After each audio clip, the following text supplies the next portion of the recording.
Budgets can be confusing, so we want to make it all make sense here. And $1 million sounds like a lot of money, and it is, but let's put that into perspective. The entire spending budget for the city of Hartford adds up to $567.7 million.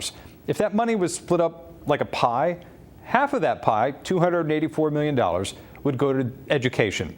This piece, $85 million, would go to public safety. But that's not all strictly police. That public safety budget is split between police, fire, and other emergency services. That specific police budget is around $46 million. So the $1 million being taken away represents about 2% of that. Another $1 million will stay with the department, but has to be moved to where city leaders think it's needed. $500,000 was taken from Hartford's detention center. Another $500,000 coming from the Vice and Narcotics unit. That $1 million will then be split up. First, $300,000 will support a permanent domestic violence team. A majority of the $1 million, around $700,000, will go to training officers in cultural competency, de-escalation, and conflict resolution.